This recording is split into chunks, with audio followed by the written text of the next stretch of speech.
ఇవన్నీ కూడా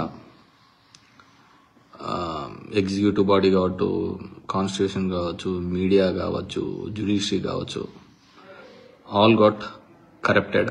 అన్ని కరప్టెడ్ అయినాయి అనేది ఐ స్ట్రాంగ్లీ బిలీవ్. సో చాలా మందికి కూడా తెలుసు, కానీ మాట్లాడలేని సమాజం అన్నమాట. కేవలం ఎప్పుడు రాజకీయ నాయకులకు మాత్రమే పనికి మాలోళ్ళు అని చెప్పేసి ఆపాదిస్తూ ఉంటారు.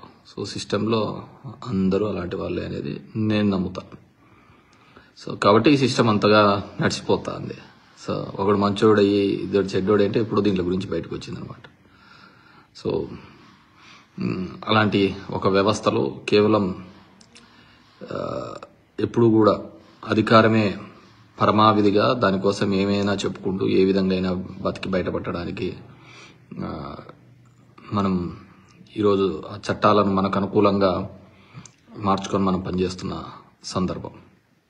So happy republic day. ఇప్పటికైనా భవిష్యత్తుకైనా సరే, ఈ తరం కాకపోయినా వచ్చే తరానికైనా సరే ప్రపంచంలో ఒక అగ్ర రాజ్యాలకు, ఎందుకంటే బాగా పనిచేసే వాళ్ళ ఉన్నాం, ఆలోచించే శక్తి ఉంది, కానీ సరైన అవకాశాలు సరైన విధంగా అందరికీ రావటం లేదనేది అభిప్రాయం, నాకున్న అభిప్రాయం అన్నమాట. So one thing. అండ్ అదేవిధంగా నిన్న 75 సంవత్సరాల ఓటర్ ఎలక్షన్ కమిషన్ ఏర్పడిన దానికి కూడా నిన్న ఓటర్ డే కదా. సో నేను ఇంతకుముందు చెప్పిన విధంగానే వ్యవస్థ నాకే ఒక బూత్గా తయారైతున్న దాంట్లో ఎలక్షన్ కమిషన్ అనేది కూడా అంతే బూత్గా తయారైంది. ఎప్పుడో టిఎన్ శేషన్ గారు ఉన్నప్పుడు చూసినట్టున్నాం. ఒక ఎలక్షన్ కమిషన్కి ఒక పేరు తెచ్చినది, ఒక అరే ఎలక్షన్ కమిషన్కి ఇన్ని పవర్స్ ఉంటాయా అని చెప్పేసి, లేకుంటే అంతకుముందు వరకు రిగ్గింగ్లు ఆ ఊర్లో అవి చేసుకుంటూనే కాలం గడుపుతున్న సమయం తర్వాతనే కదా ఒక ప్రాపర్గా వచ్చినది. కానీ ఆ రోజు రిగ్గింగ్ అనేది పేపర్ బ్యాలెట్ల మీద చేస్తూ ఉండేవాళ్ళు. ఈరోజు ఆ రిగ్గింగ్ అనేది ఈవీఎంస్ మీద ఎవరికి ఎట్లా కావాలో అలా జరుగుతుందనేది I still believe in that. నేను పూర్తిగా దాని మీద విశ్వసిస్తాను, ఈవీఎంస్ మీద. ఎందుకంటే పెద్ద పెద్ద టెక్నికల్గా సౌండ్ ఉన్న కంట్రీస్లలో లేనిది మన దేశంలో. అండ్ అలాంటి వాళ్ళు కూడా చెప్తున్నది, ఇలాన్ మస్క్ కావచ్చు, మిగతా వాళ్ళు కానీ చెప్తున్నది, ఈవీఎం కెన్ బి ట్యాంపర్డ్, ఏది ఎనీథింగ్ కెన్ బి కాంప్రమైజ్డ్. నీ ఫోన్ అవుతోంది, అన్నీ కూడా కాంప్రమైజ్ అయ్యే సందర్భంలో మనం ఉన్నామన్నమాట. సో ఎలక్షనే నేను అనుకున్న ఈ భారతదేశంలో ఇప్పుడున్న దాంట్లో నేను గెలిచినా ఓడినా ఇంకోటైనా కానీ ఈవీఎంల మీద జరిగేంత వరకు అది ఒక బూత్గానే నేను అనుకోవాలా.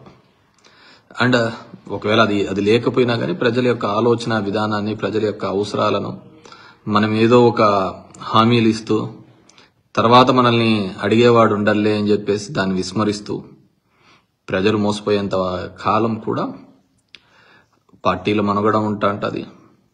పేదవాడు పేదవాడిలాగా ఉంటాడు, డబ్బున్నోడు డబ్బుగా ఎదిగిపోతాడు. ఇప్పుడు చూడండి, మనకు ఒక రైతుకు గిట్టుబాటు ధర లేకుంటే ఎంతమంది వచ్చి అడుగుతూ ఉంటారు. అదే సినిమా టికెట్లు ఆ ప్రొడ్యూసర్కు, ఆ హీరోకు నష్టం వస్తూ ఉంటే మొత్తం ఫ్యాన్స్ అంతా గగ్గిలో కొట్టుకుంటా ఉంటాం. అదే ఫ్యాను వాళ్ళ ఇంట్లో పండించిన పంటకు గిట్టుబాటు ధర లేకుంటే అది లేదనమాట. దీని మీదే మనం పడుతూ ఉంటాం అనమాట. So this is how the beauty of democracy. So ఆ విధంగా ఉంది, మనం ఆ విధంగానే భరిస్తున్నాం, బతుకుతున్నాం. అదే నా విషయంలో కాదు, నేను గవర్నమెంట్లో ఉన్నప్పుడు కూడా చెప్పిన వాడిని. సో ఈరోజు సో అండ్ అదేవిధంగా నిన్న పద్మశ్రీ, పద్మవిభూషణ్ వచ్చిన వాళ్ళందరికీ కూడా ధన్యవాదాలు. దీంట్లో నాకు అన్నిటికంటే ఏంటంటే మందకృష్ణ మాదిగకు వచ్చిందానికి, బికాజ్ ఆ అసమానతలు ఉన్న రోజులలో, ఆ విధంగా ఉన్న కాలంలో కూడా ఏ రోజైతే దూరంగా పెడుతున్న ఆ సందర్భాల్లో తన ఇంటి పేరుగా మార్చుకొని, మందకృష్ణ మాదిగా అని మార్చుకొని దాన్ని క్యారీ చేస్తూ వచ్చినాడు. 30 years క్యారీ చేస్తున్నాడు. ఇట్స్ నాట్ దట్ ఈజీ, ఎందుకంటే ఆ రోజున్న సందర్భం అలాంటిది. I really appreciate. నాకు పెద్దగా పరిచయం లేకపోయినప్పటికీ కూడా నేను అనుకునేవాడిని. సో హీ క్యారీడ్, ఆ విధంగా క్యారీ చేసుకుని వచ్చినాడు. ఇప్పుడు సుప్రీంకోర్టు డెసిషన్ అది పొలిటికల్గా ఏ విధంగా ఉంది ఏంది అనేది తర్వాత విషయం, కానీ స్టిల్ ఐ బిలీవ్ దట్ అనమాట. అండ్ రెండోది అండ్ ఎలక్ట్రోల్స్ గురించి చెప్పాను. రిగ్గింగ్ ఆ రోజు పేపర్ బ్యాలెట్ల మీద జరుగుతుంటే ఇప్పుడు ఇవి. సో నేనేం జరగలేదని కదా, నేను కూడా ఎప్పుడు చెప్పేవాడిని. మా నాన్న వాళ్ళు కూడా 94లో రిగ్గింగ్ చేసినారు, అప్పుడు ఓడిపోయినారు. తర్వాత 99లో కూడా చేశారు, గెలిచారని కూడా నేను చెప్పిన సందర్భాలు ఉన్నాయి. సో దాంట్లో మనం దాచిపెట్టుకునేది ఏంది లేదు. సో చాలా మంది కూడా అదే విధంగా చేసి గెలిచిన వాళ్ళే అనమాట. అదేవిధంగా ఇంతకుముందు కూడా చెప్తుంటే దేశంలో జీఎస్టీ రూపంలో వసూలు అవుతున్న డబ్బులలో చాలా మటుకు కూడా ఏదో ఒక 100 కంపెనీలకు డబ్బులన్నీ పోతున్న సందర్భమే చూసామే తప్ప ఎక్కడే గాని ఇది చేసిన సందర్భం చూడలేదు. పేదవాళ్లకు కానీ రైతులకు కానీ మంచి జరుగుతున్న సందర్భం కానీ చూడలేదు. And coming to the Vijayasai Reddy గారి అంశానికి వస్తే డెఫినెట్గా ఆయన జగన్ రెడ్డి గారికి వైఎస్ఆర్ కాంగ్రెస్ పార్టీకి మొదటి నుంచి కూడా ఉన్నప్పుడు విధేయుడు. కానీ మాకు తెలిసినది ఎంతవరకు వైఎస్ఆర్ కాంగ్రెస్ పార్టీ వచ్చిన తర్వాత, ఆయన జైల్లో పెట్టిన తర్వాత, జగన్మోహన్ రెడ్డితో ఉన్న తర్వాత ఒక నమ్మకమైన వ్యక్తిగానే అతన్ని సేల్ కావడం జరిగింది. అదేవిధంగా రాజ్యసభ ఇవ్వడము, ఢిల్లీలో కూడా ఆయన ఉండడము, ఢిల్లీకి జగన్మోహన్ రెడ్డి గారి అఫైర్స్ చూడడం జరిగింది. కానీ గవర్నమెంట్ వచ్చిన తర్వాత వైజాగ్ ఉత్తరాంధ్రకు ఆయన ఇన్ఛార్జ్గా ఉండడం, సమ్ నెగిటివ్ పార్ట్స్ కూడా ఉన్నాయి. సో వాట్ ఎవర్ మేబీ ఆయన ఇప్పటివరకు ఏం మాట్లాడలేదు దాని గురించి. కానీ డిఫరెంట్గా మాట్లాడుతున్నారు. మన వాళ్ళ అల్లుడు దాని మీద కాకినాడ సెజ్కి సంబంధించినది ఉన్నాయని, ఇంకా కొన్ని ఉన్నాయని. డెఫినెట్గా ఇప్పుడు ఉండేదన్నీ కూడా ఇవే కదా. ఒక ఈడీతోనే సిబిఐ, ఈడీ ఈ వ్యవస్థలే కదా ఎవరినైనా కానీ ఎనీ గవర్నమెంట్ని కూడా బెండ్ చేస్తున్నాయి ముఖ్యమంత్రులు. దాంట్లో విజయసాయి రెడ్డి పెద్ద అతీతుడు కాదని నేను అనుకుంటున్నాను. సో ఆయన లేదు అనుకున్నా కానీ దీనికోసమే ఉన్నాడనేది ప్రతి ఒక్కరికి తెలిసిన విషయం. లేకుంటే దెర్ ఇస్ నో ఇష్యూ. ఏం రాజకీయం చేయలేని పరిస్థితి, ఇప్పుడు చెప్పలేని పరిస్థితి అంటే ఆయనకేముంది. So is very much comfortable. So చాలా చెప్తున్నారు కానీ మనకు తెలియక, సరే వ్యవసాయం చేసుకోవడానికి వెళ్తున్న అతని వ్యక్తికి మనం ఎందుకు మళ్ళీ మాట్లాడాలి. సో చూద్దాం, మళ్ళీ ఆయన మాట్లాడితే ఆయన గురించి మాట్లాడను. అండ్ కమింగ్ టు నేను యాక్చువల్గా ఈ వీడియో పెట్టడానికి 3 రోజులు 4 రోజుల ముందే మా బత్తలపల్లిలో నియోజకవర్గంలో ఉన్న ఒక వ్యక్తి పిల్లోడు మన నారాయణ కాలేజీలో సూసైడ్ చేసుకోవడం, చనిపోవడం జరిగింది. ఒక రైతు కుటుంబం సంబంధించి 3,40,000 ఫీజు ఆ పిల్లోడు 1,50,000 దాకా కట్టడం జరిగింది. ఇంకా కొద్దిగా కట్టవలసిన ఉన్న పరిస్థితి. కానీ